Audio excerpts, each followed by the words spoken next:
একজনে আমাকে বলছে, কৃষ্ণবাবু আপনি কীর্তন করতে এসছেন, আমার বাড়িতে আপনার বাসা হয়েছে, থাকার জায়গা, হ্যাঁ দেখবেন আমাদের যত্নে কোনো ত্রুটি হচ্ছে না তো? না না, খুব সুন্দর। এত ভালো কি সব জায়গায় দেয়? আপনি অনেক ভালো ব্যবস্থা, কিন্তু আমার একটা কথা আছে আপনার সঙ্গে, আসরে যাওয়ার আগে বলবো না পরে? আমি বললাম আগে বলে দেন, কেন পরে হলে আমার আবার টেনশন হয়ে যায়, মন ফ্রি না হলে গান গাইতে। আগে বলুন, যদি ভয়ের কোনো কথা হয় সেটা এড়িয়ে চলে যাব। বলছে জানেন আমি না ভগবান খুব একটা মানি না। আমি বললাম তাহলে ভগবান মানেন না, অথচ গ্রামে যে ভগবান মানে যাদের ভগবানকে নিয়ে সব, তাকে থাকার ঘর দিলেন? বলে ওটা গিন্নির জোড়াজুড়ি, ইচ্ছে নেই। কমিটিকে বলি লাগে 500 গায়ে 1000 নেই, আমার বাড়িতে দল তুলিস নি। আমি বললাম কেন মানেন না কেন? বলেন না ভগবান কি খেতে দেবে? খাটি তবে দুটো খাই। ভগবান কি ঘুম পাড়াবে? বিছানায় গিয়ে ঘুমের ওষুধ খেয়ে তারপরে ঘুমাই, জানেন? ভগবান যদি থাকবে তাহলে এত খাটতে হবে কেন? নিজে নিজে ভাত হেঁটে আমার সামনে আসতে পারেনি। কথাটা আপনার ঠিক আছে, তবে একটু ভুল হয়ে গেছে। বলে হ্যাঁ ভুল, ওইটার জন্য তো আপনাকে জিজ্ঞাসা করলাম। আর কি আচ্ছা আপনি কি করেন? বলে আমার কলকাতায় বিরাট বড় ব্যবসা আছে, প্রচুর টাকা, আমার দিন রাত্রে শুধু 2 হাতে টাকা রোজগার করছে, একেবারে বিরাট। তা আমি বলি একটু কাছে এগিয়ে আসুন তো। এগিয়ে এসছে। হ্যাঁ আপনি কি চুলে রং করেছেন? বলছে হ্যাঁ। কি করে বুঝলেন? আপনি তো না গোড়া থেকে সাদা ঠেলছে, উপরগুলোতে হয়েছে, ভেতরে তো চেষ্টা করলেন না যাতে সাদা না হয়? বলে করছিলুম, জানেন কাজ হচ্ছে না। কেন? একটা চুল পাকা ঠেকাতে পাচ্ছেন না? আপনার নাকি অনেক ক্ষমতা শোনা যায়। বলে না ইচ্ছে হয় ঠেকিয়ে দেই, কিন্তু পারি না, আঁটুতে বড্ড ব্যথা। ওই যে ব্যথা করছে, চুল পাকছে, আগের মতো শক্তি এখন আর নেই। একবার ইচ্ছে হয় না যে এগুলো আমাকে দিয়ে করাচ্ছে তাকে সামনে পেলে তার কলারটা ধরে নিতাম, যে এত বড় সাহস তোমার, তুমি আমার চুল পাকিয়ে দিচ্ছ। বলে সেই লোকটা কে বলুন দেখি, ঠিকানা দেওয়া যায়? তাহলে ওটাই তো ভগবান, ওই যে আপনার চুল পাকাচ্ছে।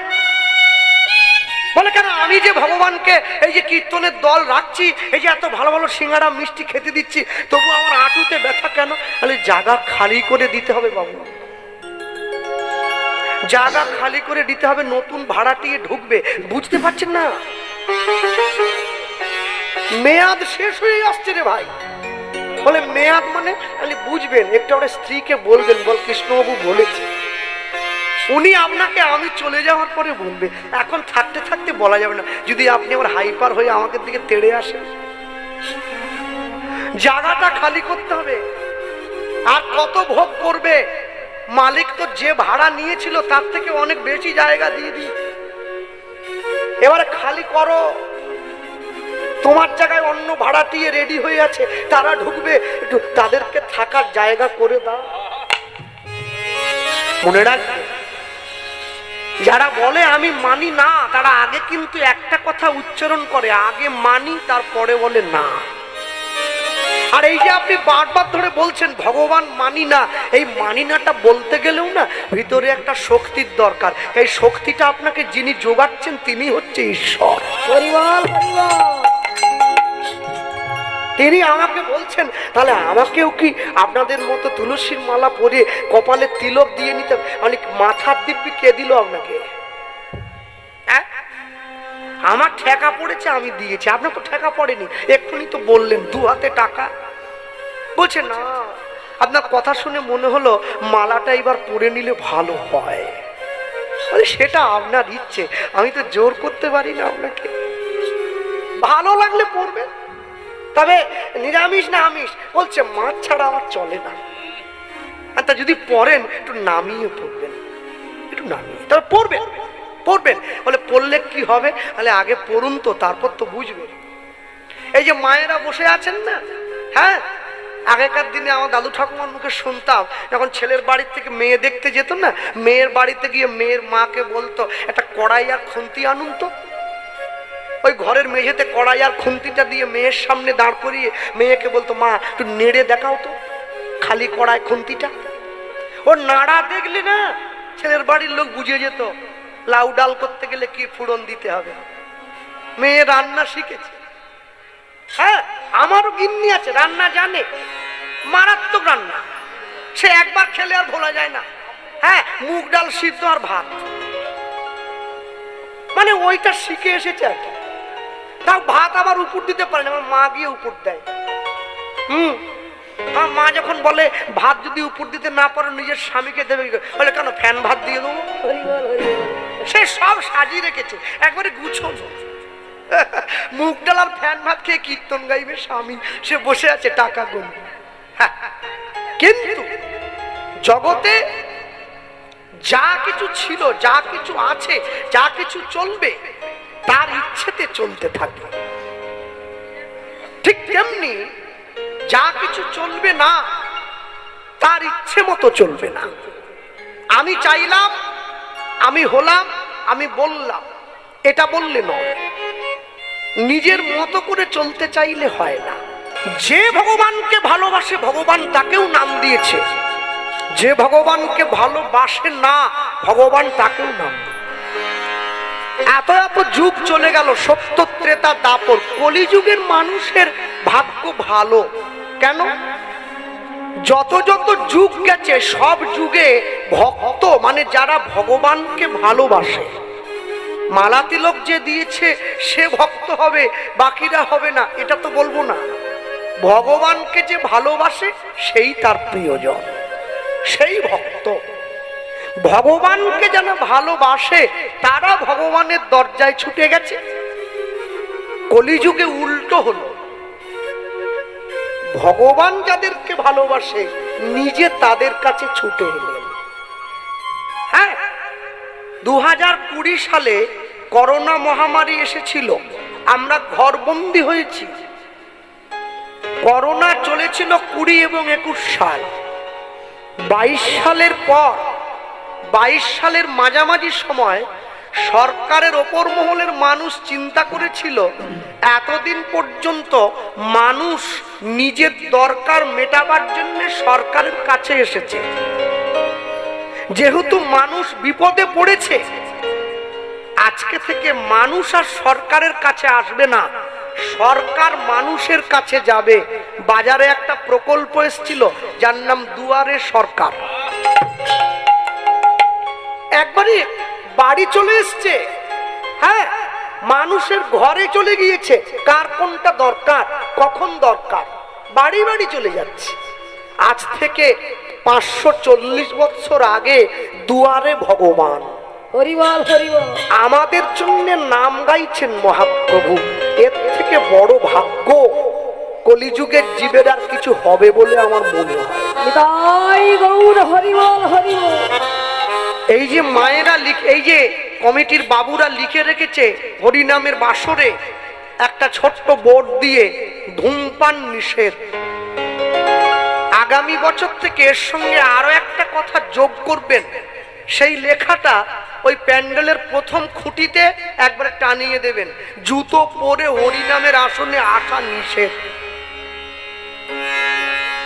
হ্যাঁ, যে হরিনামের আসনে সাধুগুরু বৈষ্ণব বসে আছে, আমার বাবার থেকে বয়সে বড় ব্যক্তি বসে আছে, আমি জুতো পরে সেখানে উঠে আসতে পারি না। বাড়িতে আমার শোয়ার ঘর যেটা, সে ঘরে কি জুতো পরে চলে যায়? খালি পায়ে যায়। ঠিক তেমনি শোয়ার ঘরটা যেমন পরিষ্কার রাখতে হয়, হরিনামের আসনটাও পরিষ্কার রাখতে হয়। জুতোটা খুলে হাতে নিয়ে উঠে আসতে হয়। ওই যে বললাম এটা কর্তব্য, এটা এর মধ্যেই পড়ে। যদি আপনি না করেন কি হবে? লাভ কিছু হবে না, ক্ষতি হবে। হ্যাঁ, তাই সবার শেষে গিয়ে মহাজন লিখছেন কি, গৌর প্রেম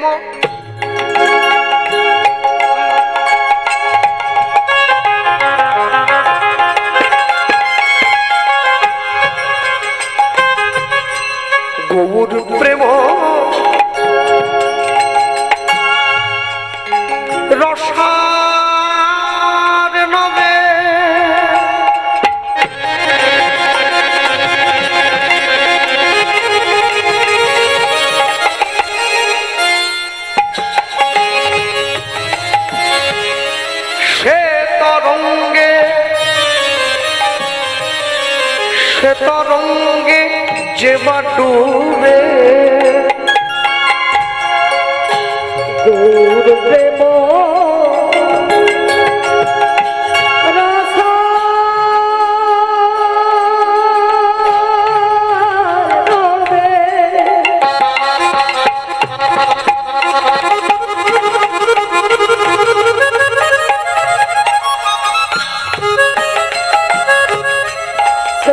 তরঙ্গে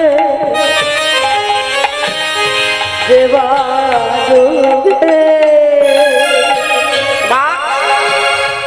সে রাধা মাধব অন্তরঙ্গ সে রাধা মাধব অন্তরঙ্গ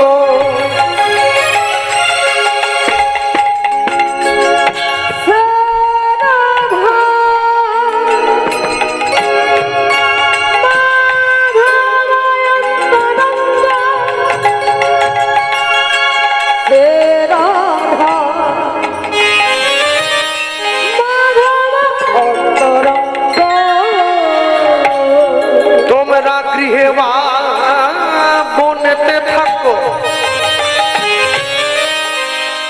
ওগো হা গৌরাঙ্গ বলে ডাকো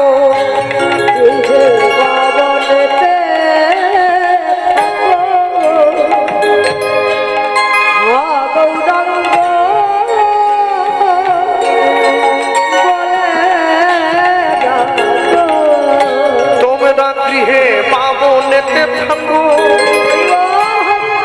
হা গৌরাঙ্গ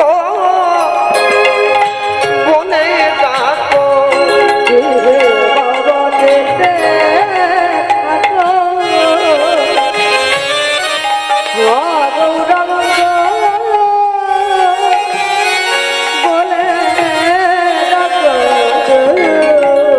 দাস নরোত্তম মাগে তার সঙ্গ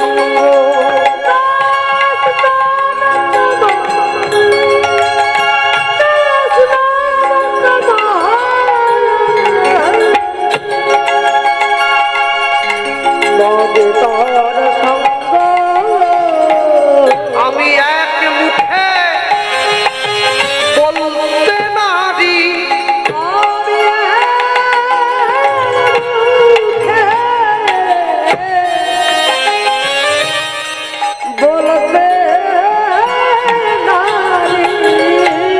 আমি এক মুখে বলতে নারী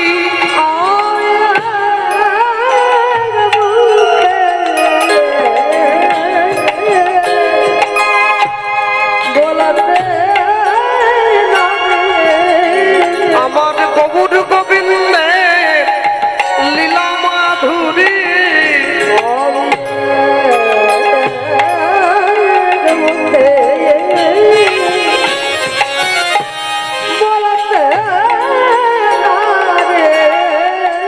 আমি যতবার বলি ততবার হারি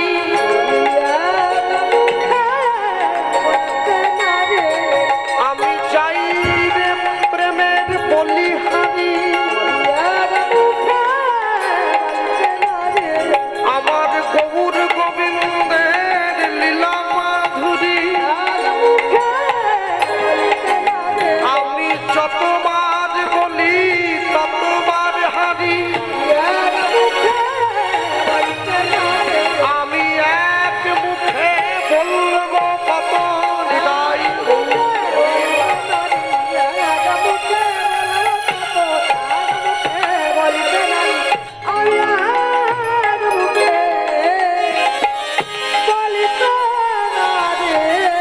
দাস নরোত্তম মাগে তার সঙ্গ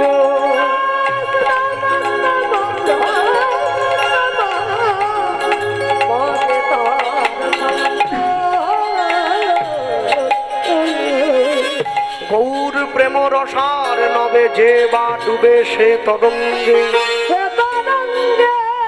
সে রাধা মাধব অন্তরঙ্গ বৃন্দাবনেতে থাকো, হা গৌরাঙ্গ বলে ডাকো, বলে ডাকো নরোত্তম মাগে তার সঙ্গ, নরতম মাগে তার সঙ্গ। চলুন, ছোট্ট করে আমরা গৌরচন্দ্রিকা শুনলাম। লীলা মাধুর্যের মধ্যে প্রবেশ করতে গিয়ে বলি, বাংলা একটি কথা আছে, সকলে জানেন আপনারা, মুচি হয়ে সূচি হয় যদি কৃষ্ণ ভজে, সূচি হয়ে মুচি হয় যদি কৃষ্ণ ত্যাজে। তাহলে যদি কেউ মুচি ঘরের সন্তান হয়, মানে নিম্ন বর্ণ জাত, সে যদি কৃষ্ণ ভজন করে তাহলে সে ব্রাহ্মণ হয়ে পড়বে না, তা কোনোদিন হবে না। যে যে অবস্থায় ছিল সে সে জায়গাতেই থাকবে। তাহলে মুচি হয়ে সূচি হয় যদি কৃষ্ণ ভজে। এই কথার অর্থ হলো, যদি কেউ নিম্ন বর্ণ জাত সন্তান হয়েও কৃষ্ণ ভজন করে, এতে কৃষ্ণ ভজনের অধিকারটা সে পাবে। আর সূচি হয়ে মুচি হয় যদি কৃষ্ণ ত্যাজে। কেউ যদি ব্রাহ্মণ ঘরে জন্ম নিয়েও কৃষ্ণ ভজন না করে, তাহলে সে কিন্তু মুচি হবে না, সে ব্রাহ্মণই থাকবে। তফাৎ কি হবে? সে তার অধিকার থেকে বঞ্চিত হবে। ভক্তি জীবনে প্রবেশের পূর্বে তিনটে জিনিস শেখানো হয়েছে বারবার সকলকে আমাদের। কি? ভক্ত পদধূলি, ভক্ত পদধৌত জল, ভক্তের ভুক্ত অবশেষ, তিন সাধনের বল। ভক্তের চরণধূলি, ভক্ত সেবা করে উঠে গেলে তার উচ্ছিষ্ট প্রসাদ, আর ভক্তের চরণধৌত জল, এই তিনটি যে গ্রহণ করে তার অন্তরে ভক্তি আসতে বাধ্য হয়। কেন?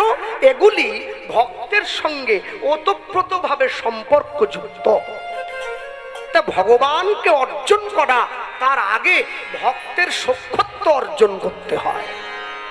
যারা ভগবানকে ভালোবাসে আগে তাদের সখ্যত্ব অর্জন করতে হয়। তা যদি না হয় ভগবানের সখ্যত্ব অর্জন করা সম্ভব নয়।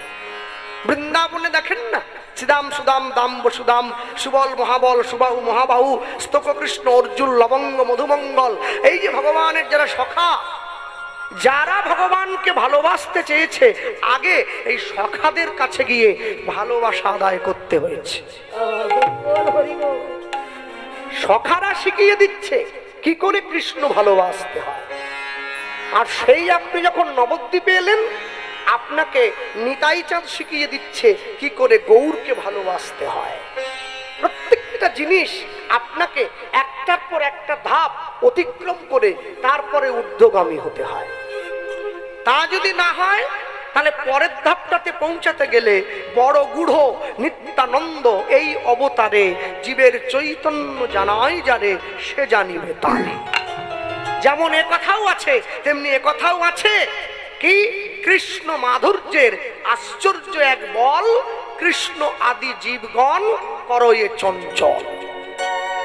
যে কৃষ্ণ নিজেই নিজেকে ভালোবেসে বিহ্বল, সে কি অপরকে ভালোবাসার মহিমা বোঝাতে পারে? ভগবানকে ভালোবাসতে গেলে ভগবানের সখ্যত্ব অনুভব করতে হয়। ভগবানের সখ্যত্ব অনুভব করতে গেলে আমরা বসে শুনছি যার কথা, ভগবানের প্রিয়জন, ভগবানের একনিষ্ঠ পরম কৃষ্ণ ভক্ত শ্রীল প্রেমানন্দের জীবনী কথা। আমি এইটুকুই বলবো, সবার আগে প্রেমানন্দের জন্ম হয়েছে কাশীধামের মেধাগ্রাম বলে ছোট একটা জায়গায়। প্রেমানন্দের পিতাকে প্রেমানন্দের বাবা, প্রেমানন্দের বাবা হচ্ছেন হরিদাস, মা হচ্ছেন সুদেবী। পিতা মাতা যদি কৃষ্ণ ভক্ত হয়, সন্তানও কৃষ্ণ ভক্ত হবে। আর পিতা মাতা যদি কৃষ্ণ ভক্ত না হয়, চাইলেও সন্তানকে জোর করে কৃষ্ণ ভক্তির পথে আনা সম্ভব নয়। আপনি যেমন করবেন তেমনি পাবেন, এ তো হিসেব। আমরা ঈশ্বরকে দোষ দেই, তুমি আমায় কেন খারাপ করলে, না, দোষ দিলে হবে না। কর্ম যদি ভালো হয়, ভাগ্য হয় দাসী, হৃদয় যদি ভালো হয় ঘরেই মথুরা কাশী। হরিবল হরিবল। জীবনে এমন কর্মের বোঝা তৈরি করতে হয় যেটা বইতে গেলে আমি তীর্থস্থানে যাব না, তীর্থস্থান আমার ঘরের দরজায় আসবে। একে কর্ম বলা। হ্যাঁ, প্রেমানন্দের বাবা প্রেমানন্দের কাছে গিয়ে প্রেমানন্দকে জিজ্ঞাসা করছে, হ্যাঁ রে প্রেমানন্দ, হ্যাঁ বড় হয়ে কি হতে চাস? তা প্রেমানন্দ তো পণ্ডিত, প্রেমানন্দের বাবা নিজে একজন পণ্ডিত ব্যক্তি। প্রেমানন্দ বাবাকে অনুকরণ করে চলেছে ছোট থেকে। প্রেমানন্দ বাবাকে বলছে, বাবা আমি বড় হয়ে না তোমার থেকেও বড় একজন পণ্ডিত হতে চাই। হরিবল হরিবল। তাহলে পাণ্ডিত্য লাভ করতে গেলে পণ্ডিতের কাছে গিয়ে শিক্ষা গ্রহণ করতে হয়। প্রেমানন্দকে লেখাপড়া শেখাবার জন্য একটি যোগ্য গুরুর দরকার, যে প্রেমানন্দকে পাণ্ডিত্য প্রদান করবে। প্রেমানন্দের বিদ্যা শিক্ষা লাভের জন্য প্রেমানন্দের বাবা গুরু ঠিক করছেন। প্রেমানন্দের গুরু কে হবে? এই কাশীধামেরই আরেকজন নাম করা পণ্ডিত, যার নাম রামানন্দ স্বামী, যে প্রেমানন্দের গুরুদেব। তাহলে গুরুদেব কেমন হবে? গুরুদেব এমনই হবে যে তার শিষ্যকে, দেখবেন আমরা বলি রু শব্দে অন্ধকার, রু শব্দে আলো, যে আমাদেরকে অন্ধকার থেকে আলোর পথে নিয়ে যান, তিনি হচ্ছেন গুরু। হরিবল হরিবল। এই কথার মূল্য অনেক দূরে, আগে সামনে। কি গুরুকে হবেন? যার গুরুত্ব আছে তিনি গুরু হবেন। হ্যাঁ, যাহাকে দেখিলে মুখে আসে কৃষ্ণ নাম, জানিবে সেই বৈষ্ণব, তাকে করিবে প্রণাম। তাহলে যাকে তাকে প্রণাম করলে হবে না, যাকে দেখে আপনার বদনে কৃষ্ণ নাম আসে প্রণাম তাকে করবেন। সে হাড়ি হোক, মুচি হোক, মেথর হোক, ডোম হোক, এ বিচার নয়। আগে বিচার করুন সে কৃষ্ণ ভক্ত কিনা। তাহলে প্রেমানন্দের গুরু যে, সে প্রেমানন্দকে শিক্ষা দেওয়ার জন্য তৈরি হয়েছে। জীবনের 4টি ধাপ: ব্রহ্মচর্য, গার্হস্থ, বানপ্রস্থ, সন্ন্যাস। আগেকার দিনে নিয়ম ছিল। হ্যাঁ, এখনো পর্যন্ত যদি আপনারা সমস্ত বৈদিক বিশ্ববিদ্যালয়গুলোতে দেখেন, সেখানে সমাবর্তন উৎসব হয়। সমাবর্তন মানে যেখানে ছেলে মেয়েরা বিদ্যা শিক্ষা সম্পূর্ণ করে পুনরায় ফিরে আসে, একে সমাবর্তন উৎসব বলা হয়। জীবনের 4টি ধাপ: ব্রহ্মচর্য, গার্হস্থ, বানপ্রস্থ, সন্ন্যাস। 10 বছর বয়স থেকে 25 বছর পর্যন্ত ব্রহ্মচর্য।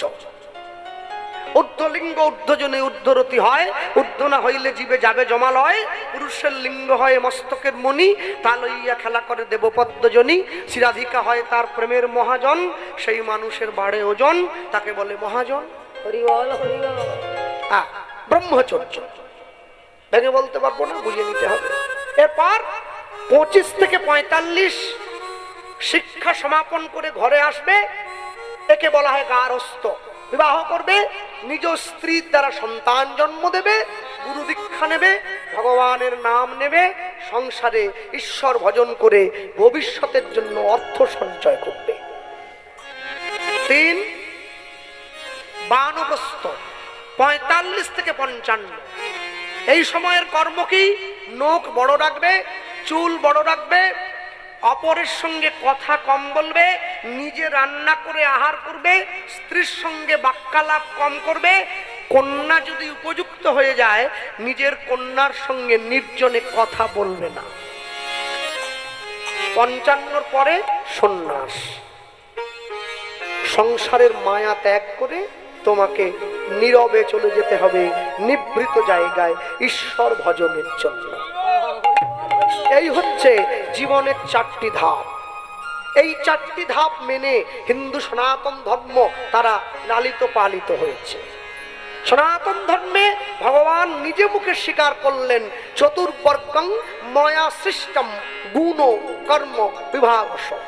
আমি জীবের গুণ আর কর্ম দেখে 4টে বর্ণের সৃষ্টি করেছি। ভগবানের মুখ থেকে ব্রাহ্মণ, বুক থেকে ক্ষত্রিয়, উরু থেকে বৈশ্য, চরণ থেকে শূদ্রের জন্ম হয়েছে। চারটি জাত। ব্রাহ্মণ দান, যাজন, অধ্যয়ন, অধ্যাপনা সমাজকে সুশৃঙ্খল পথে রাখবে। বৈশ্য ব্যবসা করে সমাজে অর্থের চাহিদা পূরণ করবে। ক্ষত্রিয় যুদ্ধ করে সমাজকে রক্ষা করবে। শূদ্র তিন বর্ণের সেবা করবে। তিন বর্ণের সেবা করবে মানে তিন বর্ণের পা টিপবে সেটা বলা নেই। ব্রাহ্মণ যে ঘন্টাটা বাজায় পুজো করার সময় কে বানায়? শূদ্র। বৈশ্য ব্যবসা করে দাড়িপাল্লা নিয়ে কে বানায়? শূদ্র। ক্ষত্রিয় যুদ্ধ করে তলোয়ার নিয়ে বন্দুক নিয়ে কে বানায়? শূদ্র। শূদ্র নিজের শ্রম দিয়ে তিনটি বর্ণকে রক্ষা করবে, তাই এই তিনটি বর্ণ নিচে শূদ্রকে থাকতে হলো। বিশ্বকবি রবীন্দ্রনাথ ঠাকুর লিখছেন, আমি আসিব যাইব তোমার চরণ সেবিব। প্রেমানন্দকে নিয়ে যাওয়া হয়েছে গুরুদেবের কাছে। তাহলে প্রেমানন্দের গুরুদেব রামানন্দ স্বামী বসে আছেন। প্রেমানন্দ গিয়ে গুরুদেবকে প্রণাম করছে, যা শিখিয়ে দিয়েছে বাবা, যাও গুরুদেবের চরণে প্রণাম করো। হ্যাঁ, ভারতবর্ষে গুরুকুল প্রথা উঠে গিয়েছে, এখন আর নেই, আগে ছিল, এখন লুপ্ত প্রায়। তাহলে প্রেমানন্দ গুরুদেবকে প্রণাম করছে, জয় জয় শ্রী গুরু।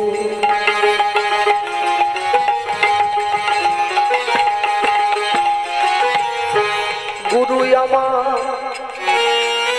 প্রেম কল্প তরু উলুধ্বনি হৃদয় হরি।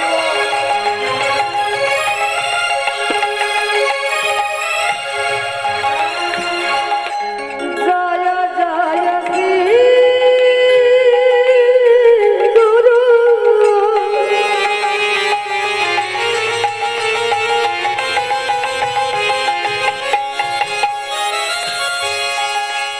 গুরু আমার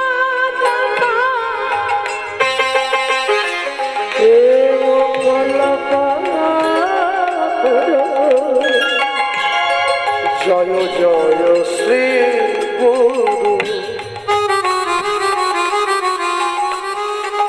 গুরু আমার প্রেম কল্প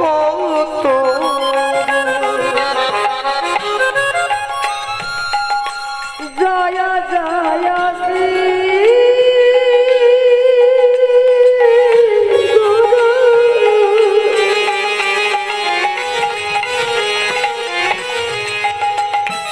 গুরু আমার প্রেম কল্প বড়ই অদ্ভুত যাকো পরকাশ, অদ্ভুত যাকো পরকাশ।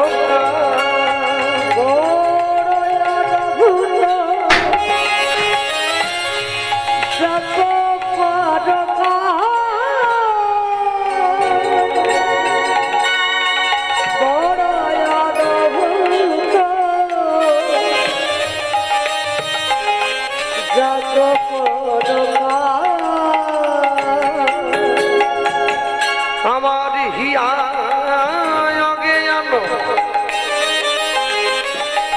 অগতিমির বড় জ্ঞান। আমার হিয়া জ্ঞান শ্রীবীর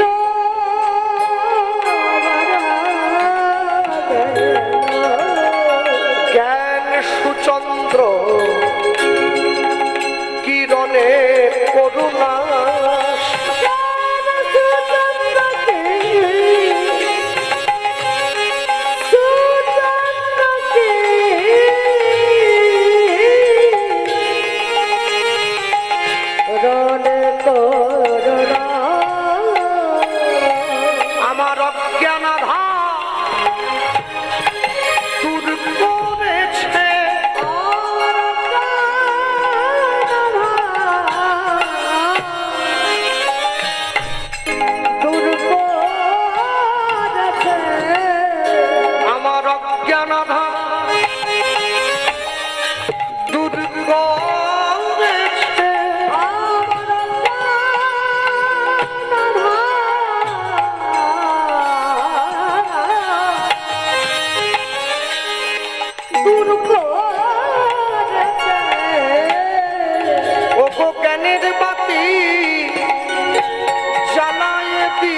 তোমায় চরণ তলে আশ্রয় দিও নিতাই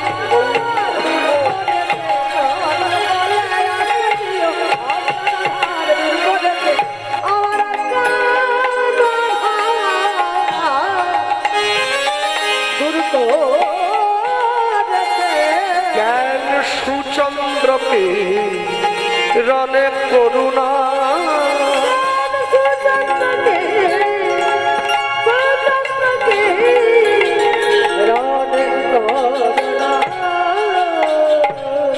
গুরু ব্রহ্মা গুরু বিষ্ণু গুরুদেব মহেশ্বর গুরুরেব পরম ব্রহ্ম তস্मै শ্রী গুরবে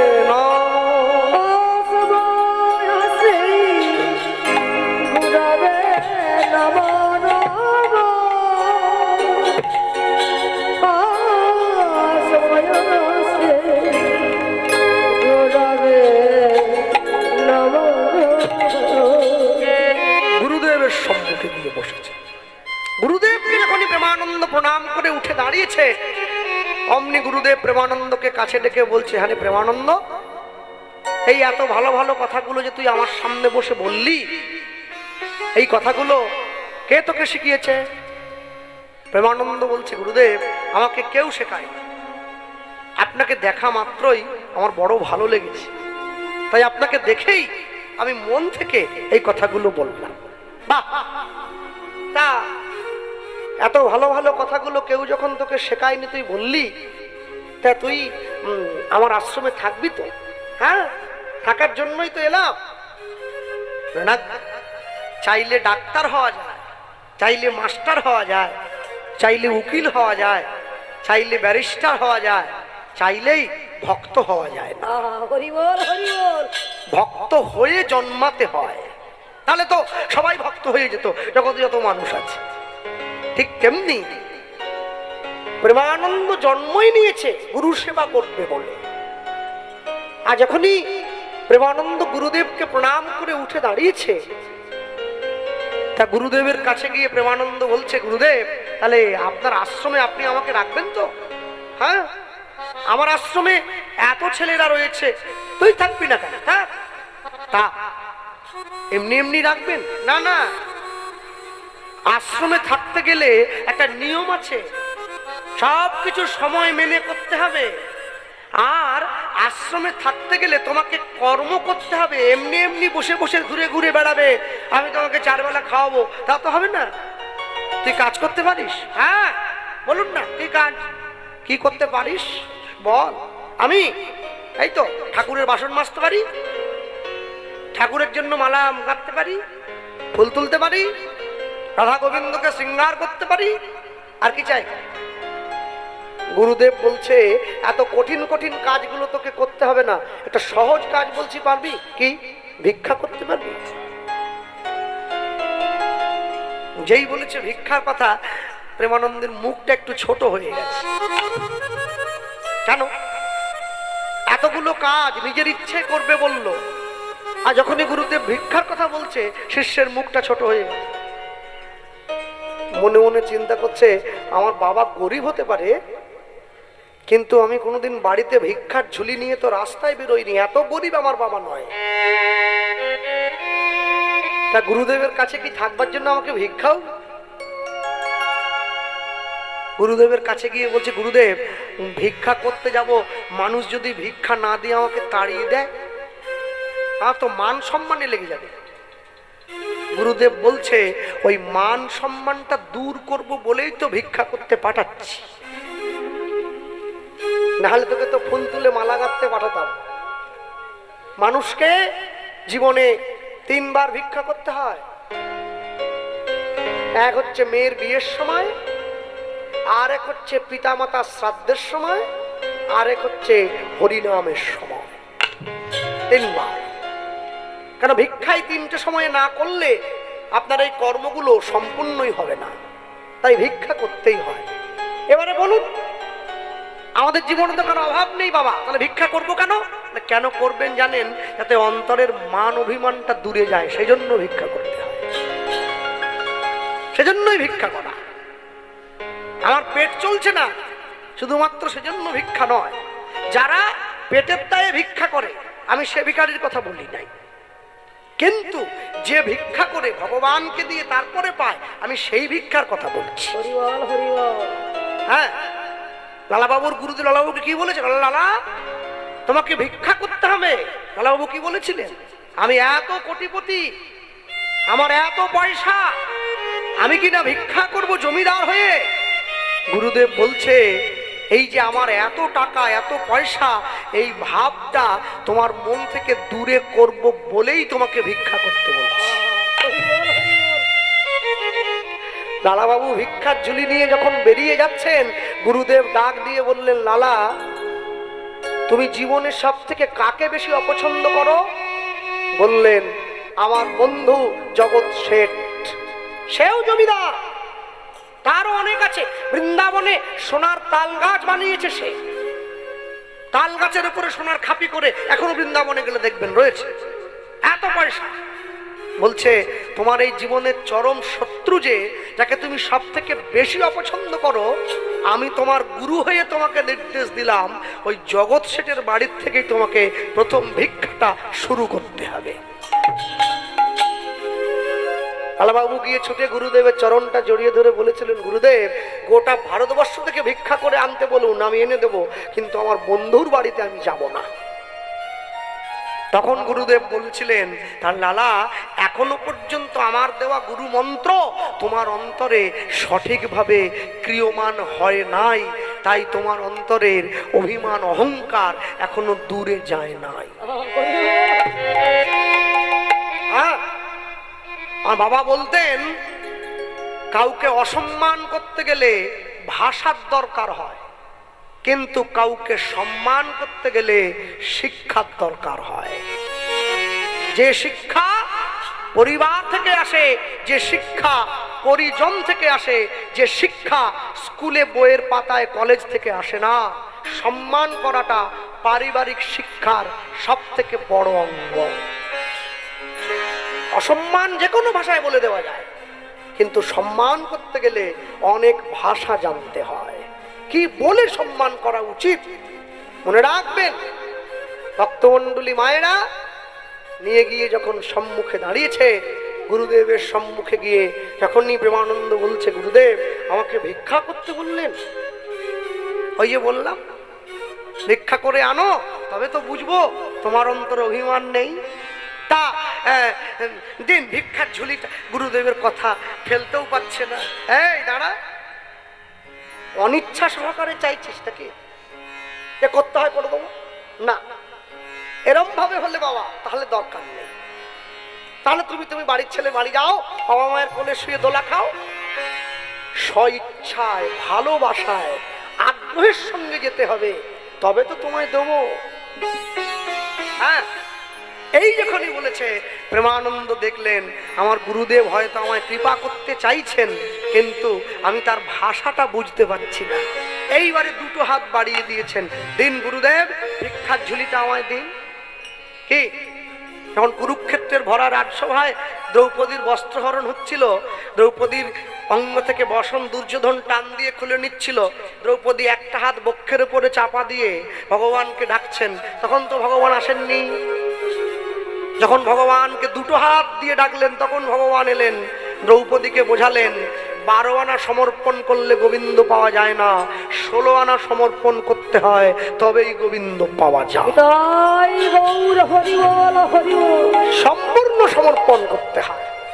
ঠিক তেমনি গোবিন্দকে সমর্পণ করবার আগে গুরুদেবকে সমর্পণ করতে হয়। ক্রিয়মানেষু সমস্পরম সমর্পয়েৎ ইতি সখ্য গোবিন্দস্য সদা ভাতি সমর্পণম চতুষ্পদে। নিজের মন, এই যে শ্লোকটা বললাম এটি উপনিষদের শ্লোক, নিজের মন শুধু নয়, নিজের দেহ প্রাণ, দেহের যত অঙ্গ প্রত্যঙ্গ আছে, এমনকি মাথার এই কেশ রাশি পর্যন্ত সম্পূর্ণরূপে তাকে সমর্পণ করতে হয়, তবে হয়, না হলে হয় না, না হলে হয় না। কি করে হবে? ভক্তমণ্ডলী ভক্তিমতী মায়েরা প্রেমানন্দ গুরুদেবের হাত থেকে ভিক্ষার ঝুলিটা নিয়ে নিয়েছে।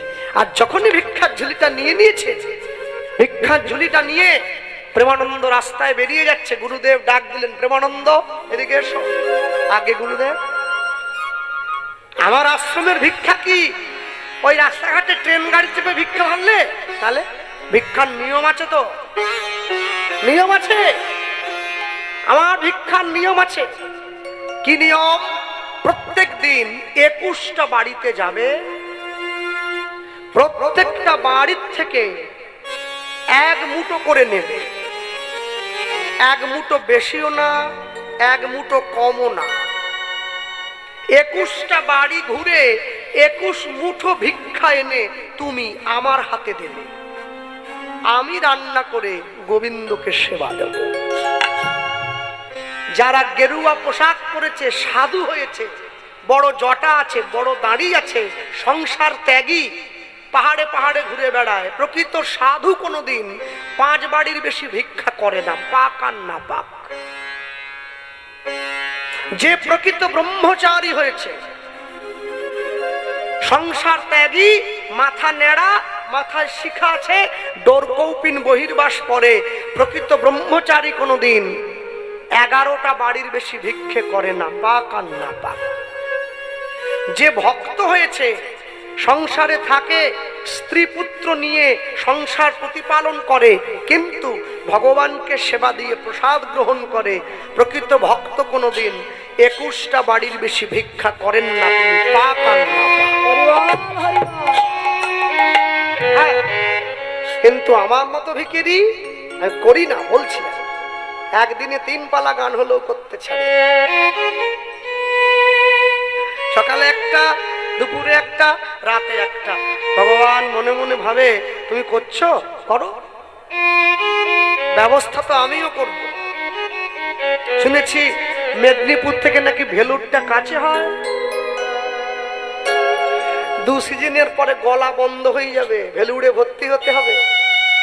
যা টাকা রোজগার করছিলি বস্তা ভরে ডাক্তারকে দিয়ে দিতে হবে। লোভে পাপ, পাপে মৃত্যু। যার জীবনে যত লোভ বেশি আছে, তার জীবনে দুঃখ তত বেশি আছে। যার জীবনে যত লোভ কম আছে, তার জীবনে দুঃখ তত কম আছে। জয় গৌর হরি বল, হরি বল। কোনো কাজ করতে গেলে খুশি হয়ে কাজ করা, আর কোনো কাজ করে এসে তারপরে খুশি হওয়া, দুটো এক নয়। জীবনকে চালাবার আগে ঈশ্বরের চরণে জীবনকে নির্বাপিত করা, আর জীবনের শেষ দিনে ঈশ্বরের চরণে নিজেকে দেওয়া, দুটো কোনোদিন এক নয়। প্রেমানন্দ ভিক্ষার ঝুলিটা কাঁধে নিয়ে ভিক্ষা করতে বেরিয়ে যাচ্ছে মানুষের কাছে। হ্যাঁ, আমার শ্রী গোবিন্দের সেবার তরে তোমরা ভিক্ষা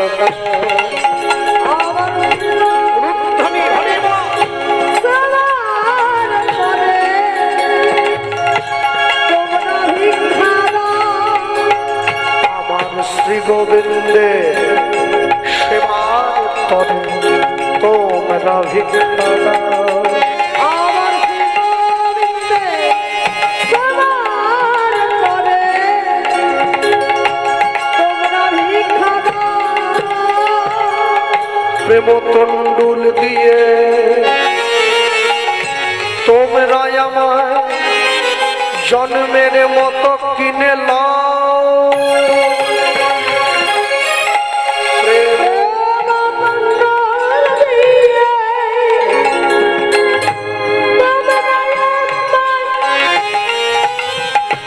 জলের মতো দিলে না আমার শ্রী গোবিন্দের সেবার তবে তোমরা ভিক্ষা দাও।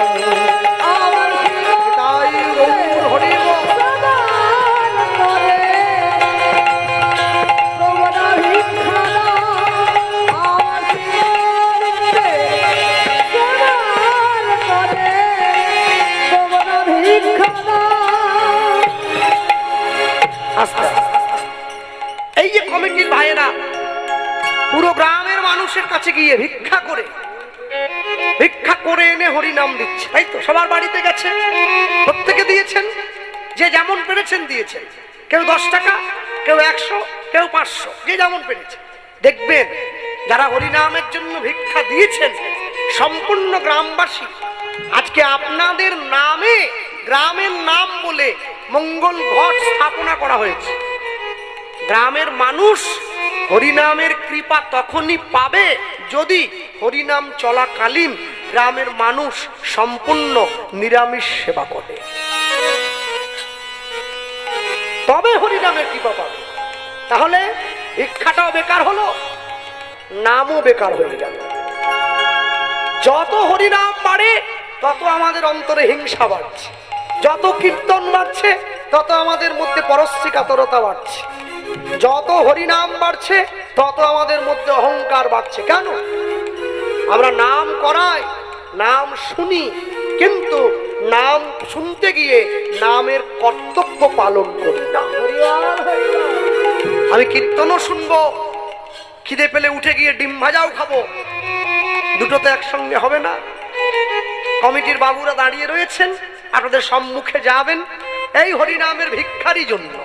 আমার বাসায় বলেছে, দাদা একটু ভিক্ষার কথাটা বলে দেবেন, তাহলে আমরা যাবো ভিক্ষায়। হ্যাঁ, কেউ ছটফট করবেন না, হ্যাঁ, কিন্তু আবার গামছা নিয়ে গেলে হবে না। একটা উত্তরীয় নেন, কোনো মায়ের কাছ থেকে গামছা হবে না। মরে গেলে লোক গামছায় করে ভিক্ষা, হরিনামের ভিক্ষা গামছায় করবেন না, একটা উত্তরীয় নিয়ে যান। মায়েদের কাছে কাছে যান, বাবাদের সকলের কাছে যান, যে যেমন ভাবে পারবেন এই কমিটির বাবুদের হরিনামের ভিক্ষার ঝুলিতে আপনাদের কিঞ্চিত দান অনেক বড় কর্মযজ্ঞে ব্যাহত হবে। নিজের তরে চাই না আমি উলুধ্বনি,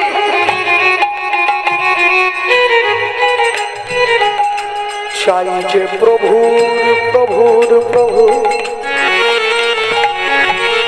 প্রভুর সেবার লাগে,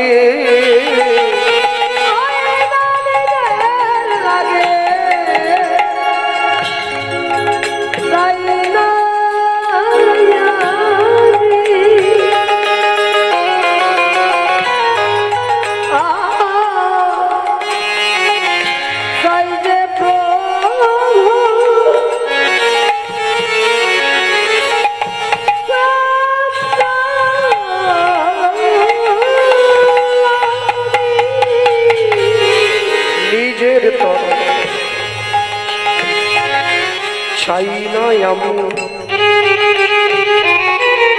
চাই যে প্রভুর সেবার লাগে।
তোমাদের তারে আসে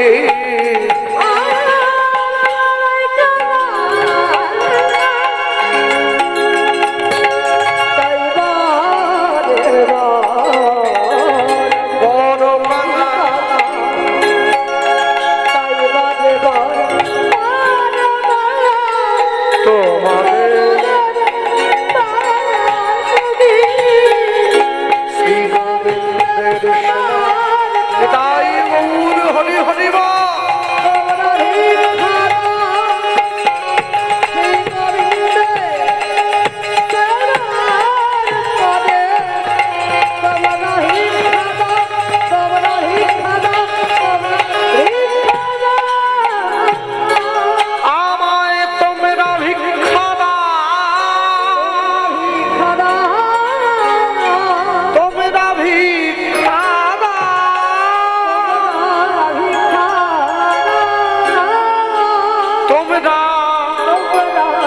ভিক্ষা দাও। তোমরা ভিক্ষা দাও। তাহলে গুরুদেবের দেখানো পথ, মুষ্টি ভিক্ষা করিয়া যায় প্রেমানন্দ। জয় প্রেমানন্দ। তা দেখিয়া গুরুদেবের প্রাণে গুরুদেবের প্রাণে বড়ই আনন্দ।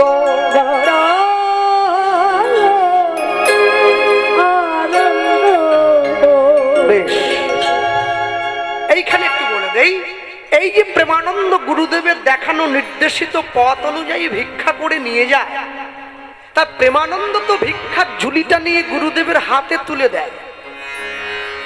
বাকিটা তো প্রেমানন্দ জানে না যে গুরুদেব কি করে। গুরুদেব কি করে, সেই ভিক্ষার ঝুলি নিয়ে গিয়ে প্রেমানন্দ যা ভিক্ষা করে আনে, চাল ডাল সবজি সমস্ত কিছুকে সুন্দর করে রান্না করে ভগবানের উদ্দেশ্যে ভোগ সাজিয়ে মন্দিরে থালাটা ঢুকিয়ে দেয়। এবার মন্দিরের বাইরে থেকে দরজাটা বন্ধ করে দিয়ে দরজার বাইরে দাঁড়িয়ে হরিনাম গায়। গুরুদেব যখন তিনটে তালি দিয়ে মন্দিরের দরজাটা খুলে দেয়, গুরুদেব দেখতে পায় থালায় অর্ধেকটা অন্ন নেই, বাটিতে অর্ধেকটা ব্যঞ্জন নেই, গ্লাসে অর্ধেকটা জল নেই। ভগবান নিজে সেবা করে যায়। এই যে ভগবান নিজে সেবা করে যায় প্রতিদিন, এই সেবাটিকে বলা হয় প্রত্যক্ষ সেবা। আর যে সেবা আমরা দেই ভগবানকে, একে বলা হয় পরোক্ষ সেবা। ভগবান সেবা করেন না, কিন্তু দর্শন দিয়ে যান। এখানে যদি কোনো যুক্তিবাদীরা তর্ক আনে যে ভগবান কি খায়, হয়তো তর্কে আমি হেরে যাব, জিততে পারবো না। কিন্তু মনে রাখবেন, যুক্তি তর্কের অনেক ঊর্ধ্বে হলো ভক্তি। এমনও ভক্তের ঘর আছে যেখানে ভগবান নিজে হাতে সেবা করে গেছেন, তার চিহ্ন পর্যন্ত পড়ে আছে। গুরুদেব ভগবানকে যা দিয়ে সেবা দেন, ভগবান সেবা করে চলে যাওয়ার পর গুরুদেব প্রেমানন্দকে ডাক দেন, গুরু শিষ্য দুইজনে মিলে প্রসাদ পান। যে কৃষ্ণ নাম করো জীব, আর সব মিছে, পলাইবার পথ নাই, দেখো জম আছে পিছে। হরিনাম কৃষ্ণ নাম মোদের পারেরও সম্বল, অন্য কোন নাম ইথে দিতে ধরে নাহি বল। দেখবেন, যে ভগবানকে ভালোবাসে সে কীর্তন বসে শোনে। তাহলে কীর্তন শুনবো কেন, কীর্তন করব কেন? আচ্ছা, আপনি সংসারে থাকবেন কেন? বেরিয়ে চলে যেতে পারেন না? বনে চলে যান। এত টাকা খরচা করে 3 তলা একটা বাড়ি বানিয়েছেন কেন? মরে যাওয়ার পরে তো ওই সব ওই সুমহুয়া কাঠগুলোতে তুলে দিয়ে আসবে বাড়ির ছেলে মেয়েরা। এত সুন্দর বাড়ি বানিয়েছেন, পাথর লাগিয়েছেন, রং করেছেন, কি জন্য? একটা কুঁড়ে ঘর বানিয়ে থাকতেই তো পারতেন। প্রত্যেক দিন দুপুরবেলা, সকালবেলা, বিকেলবেলা তো ভালো ভালো খাবার খান কেন? বিকেলবেলা ফল খান, সকালবেলায় ভালো মন্দ খান, দুপুরে একটু মাছ ডাল ভাত কেন খান? যারা নিরামিষ খায় তারা ভালো ভালো প্রোটিনযুক্ত খাবার খায়, যারা ভগবানের প্রসাদ পায়, ভগবানকেই ভালো ভালো সেবার জিনিস দেয়, তারপর নিজেরা গ্রহণ করে। কেন না খেলে কি হতো না? বলছে, আমি সংসারে আছি, পড়াশুনো করব, বড় হব, মানুষের মতো মানুষ হব, আমার বিয়ে হয়েছে, বাড়িতে স্ত্রী এসেছে, যার বাড়িতে মেয়ে আছে সে মেয়েকে স্বামীর ঘরে পাঠিয়েছে। এটা সংসারের কর্তব্য, এটা কর্তব্য। ইটস আওয়ার প্রাইমারি ডিউটি, আমাদের প্রাথমিক কর্তব্য, এটা করতেই হবে। দেখবেন,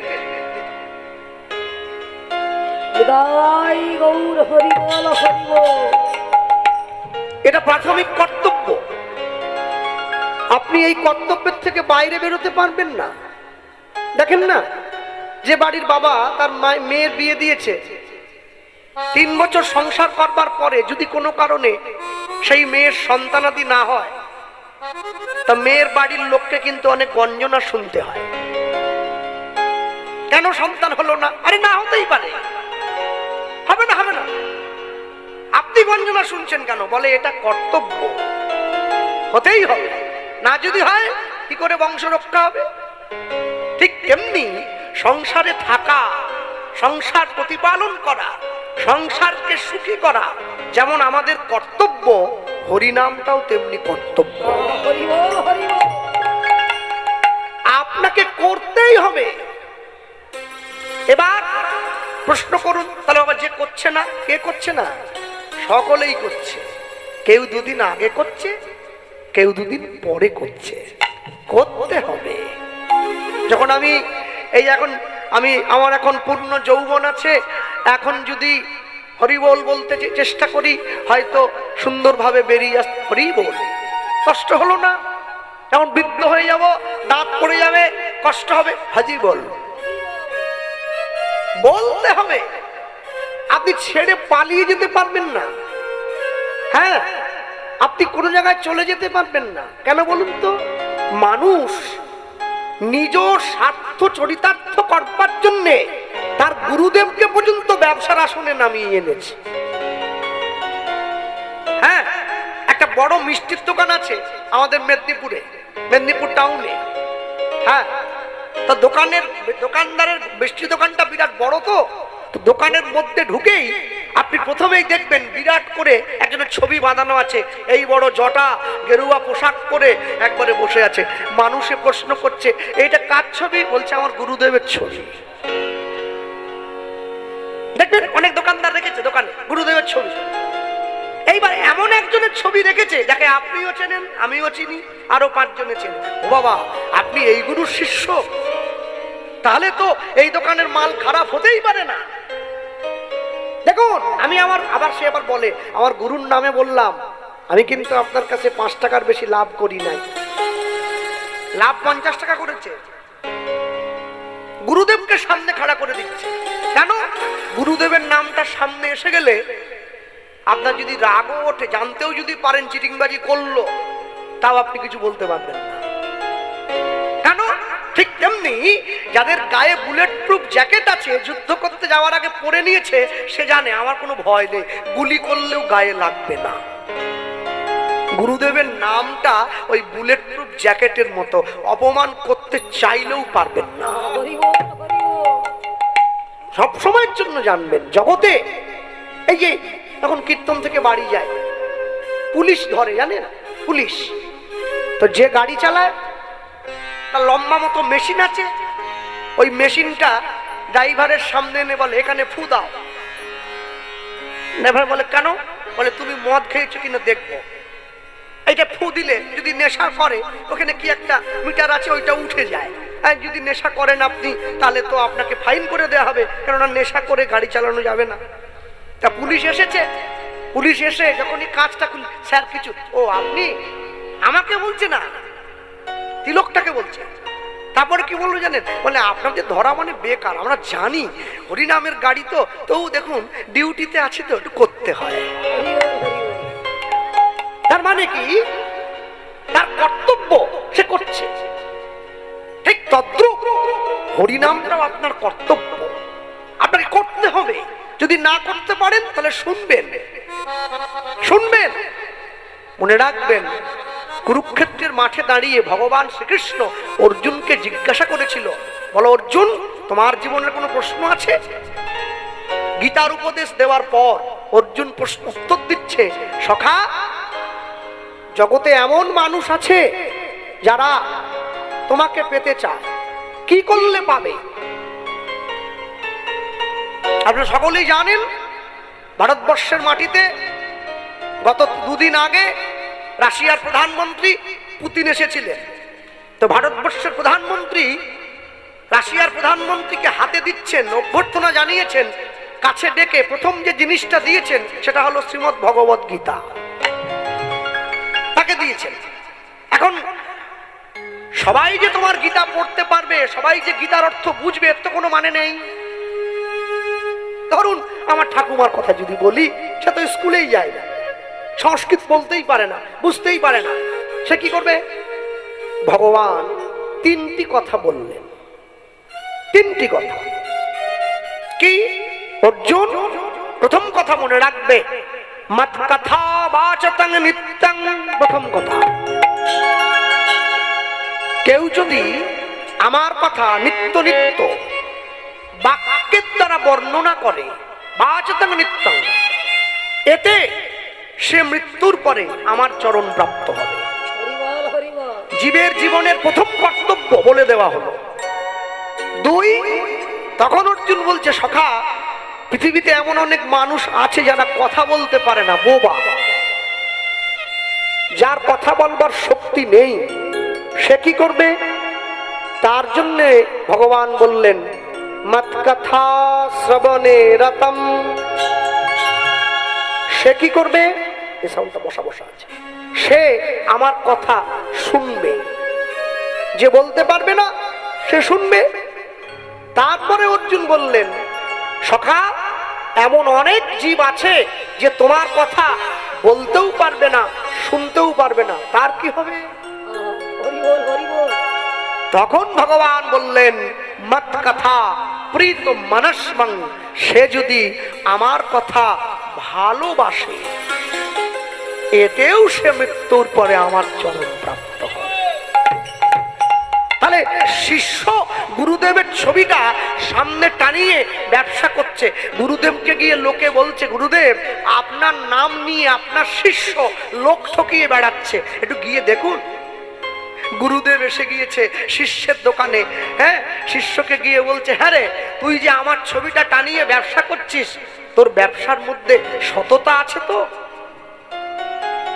শিষ্য বলছে, গুরুদেব, ওইটা সৎ পথ আমি বুঝি না, আমার মূল উদ্দেশ্য হলো ব্যবসা করে মুনাফা অর্জন করা। বলছে, আপনি তো আমার গুরুদেব, আমি চাইলে যদি দেখি যে ব্যবসায় লস হচ্ছে, বাবা মায়ের ছবি পর্যন্ত সামনে দিয়ে ব্যবসা করে নেব, আর আপনি তো আমার গুরুদেব।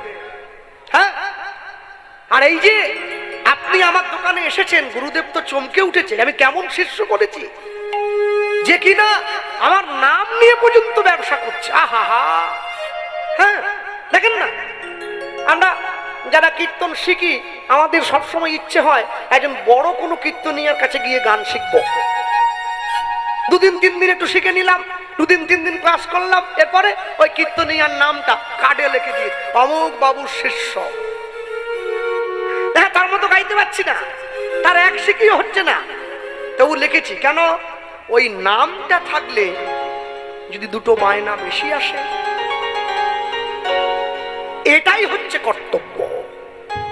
কলিযুগের মানুষ নিত্য নিত্য জীবনের শুরু থেকে শেষ পর্যন্ত, সকাল থেকে সন্ধে পর্যন্ত, সকাল মানে আমি জন্ম থেকে বলছি, জন্ম থেকে মৃত্যু পর্যন্ত নিজ নিজ কর্তব্য করবার জন্য ছুটে যায়।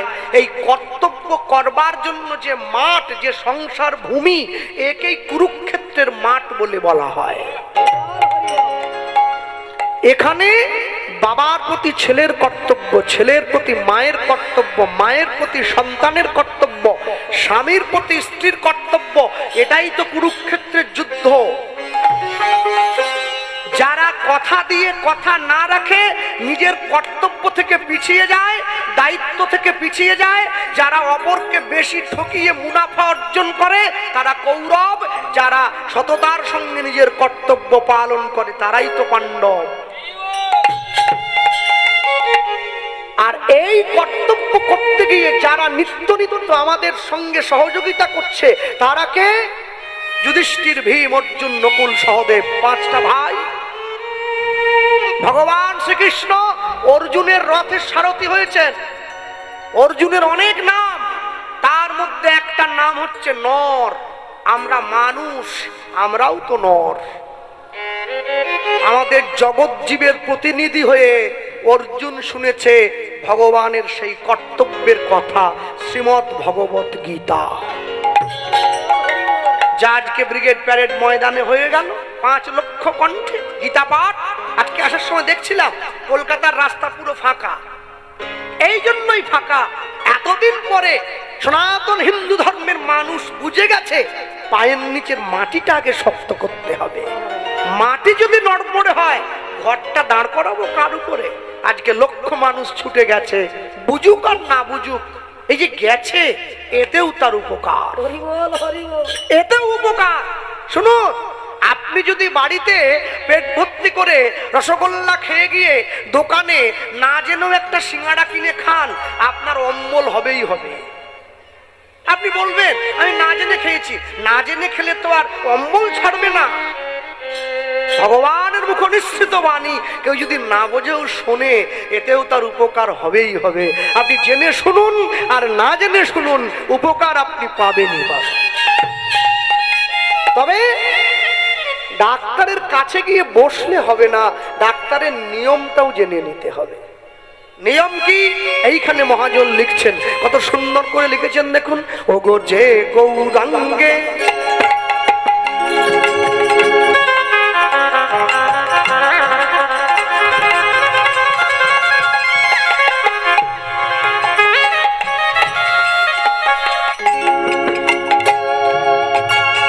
সে গৌরাঙ্গে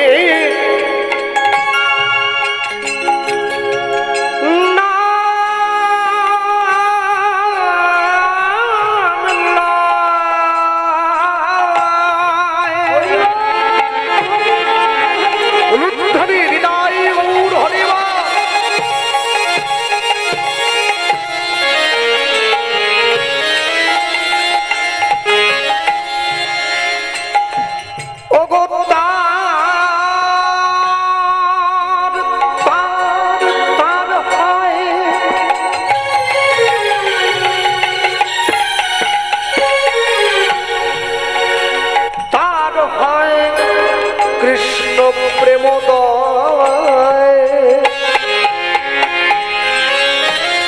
যে গৌরাঙ্গে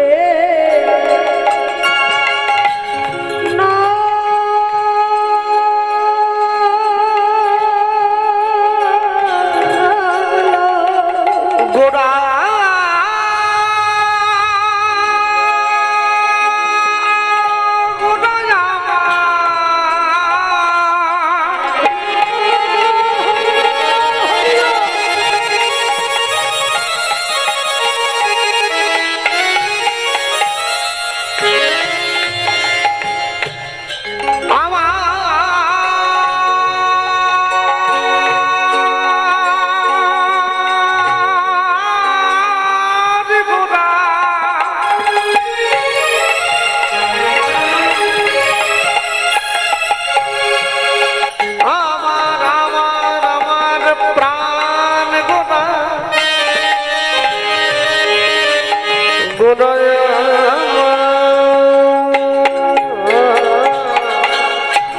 যে গৌরাঙ্গে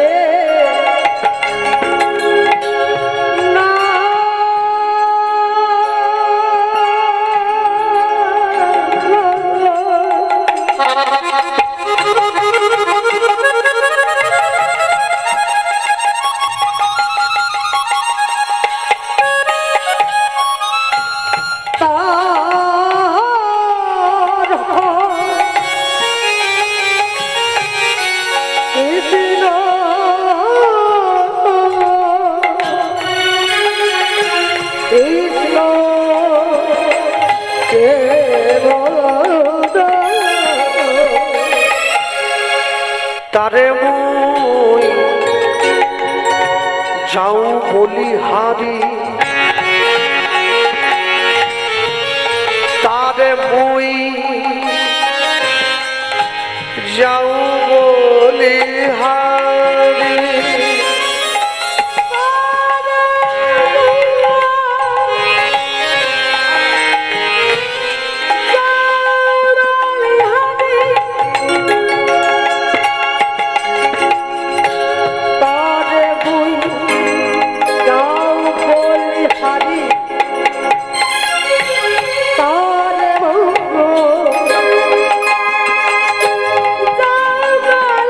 হরে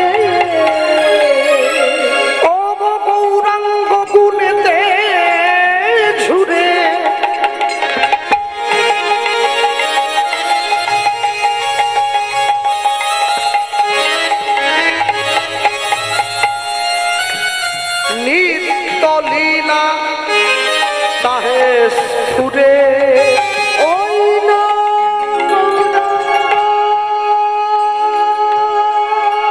গুনেতে ঘুরে